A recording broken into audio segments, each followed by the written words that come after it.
Imagine scrolling through social media, a constant stream of information and experiences flooding your senses. And then, amidst the curated content, witnessing a blind person, someone who has never known the visual world, suddenly describe colors for the first time, a symphony of hues and shades unfolding before their very eyes. It's a moment of profound transformation. All of this unfolding during a live stream, broadcast to the world in real time. It sounds unbelievable, almost too good to be true, but it raises a question, a fundamental inquiry about the nature of possibility. If Jesus were here today in our hyper-connected digital age, could he heal cataracts on TikTok Live? Could miracles be broadcast to millions? The ancient stories of Jesus' miracles, passed down through generations, weren't just about physical healing, they were about something far deeper, a transformation that extended beyond the body.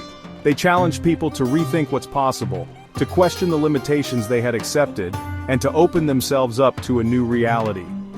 In our world of advanced medicine, where science pushes the boundaries of what we thought was achievable, the longing for hope, for something beyond the tangible, and restoration remains a fundamental part of the human experience. The story of a blind man receiving sight isn't just history. It's a timeless narrative that resonates across cultures and eras. It's a question for every generation, a challenge to our assumptions, and a call to embrace the extraordinary. Can the impossible still happen?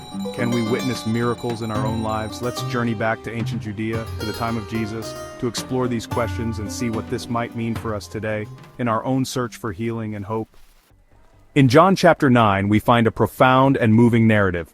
Jesus and his disciples, walking along a dusty path, encounter a man who has been blind from birth. His life, from its very beginning, shrouded in darkness. The disciples, grappling with the common beliefs of their time, immediately ask Jesus, who sinned, this man or his parents, that he was born blind? This question, reflecting a widespread belief that suffering must be a direct consequence of someone's sin, a divine punishment for wrongdoing. Jesus offers a surprising and compassionate reply, neither this man nor his parents sinned, but rather, this happened so that the works of God might be displayed in him, revealing a purpose beyond simple retribution. Then, in a display of divine creativity, he makes mud with saliva, and spreads it on the man's eyes, a seemingly strange and unconventional act of healing. Jesus then instructs him to go and wash in the pool of Siloam, a place of cleansing and renewal. The man, trusting in Jesus' words, obeys, and returns able to see, his world transformed by the light he experiences for the first time in his life.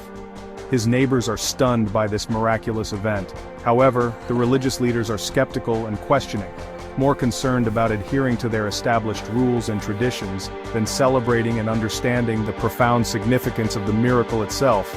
Despite their persistent doubts and interrogations, the man, now seeing, simply and powerfully says, "One thing I know, I was blind but now I see," a testament to the undeniable reality of his transformation.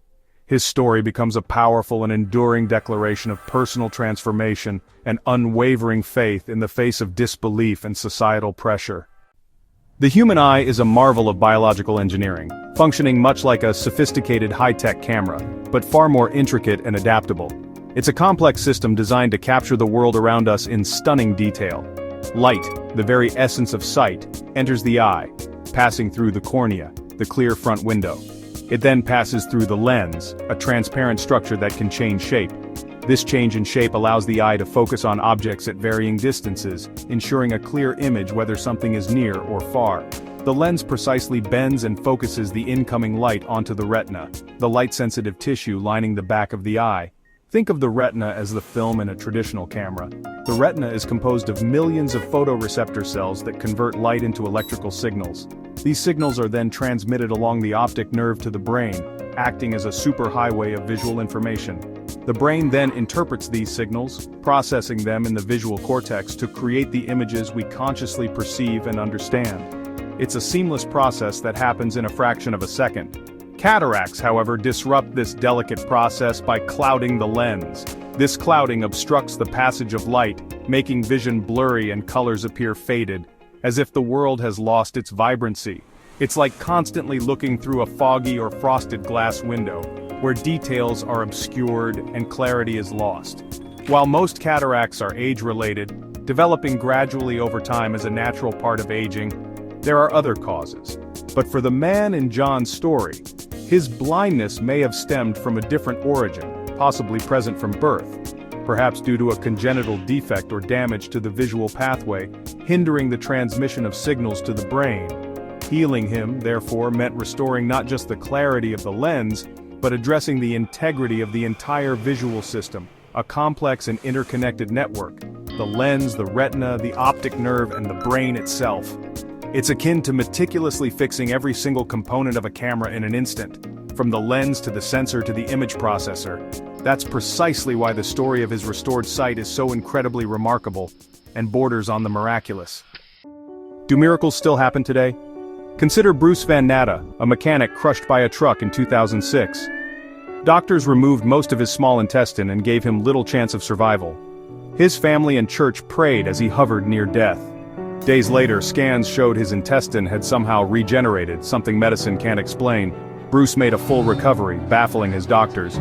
Stories like his don't dismiss science, they remind us there are frontiers we don't fully understand. Sometimes healing comes through medicine. Sometimes it arrives in ways that defy explanation. Both invite us to wonder. Stories of healing, ancient and modern, remind us that hope is powerful and faith can transform lives. Whether you face illness, struggle, or doubt, these stories invite you to bring your needs into the light. The first step might be a simple prayer, a moment of reflection, or reaching out for support. Healing is a universal longing, connecting us all. If you or someone you know needs hope, take a moment to pray or share a message below, even a simple. Together, let's create a space where faith and hope are alive, even in 2025.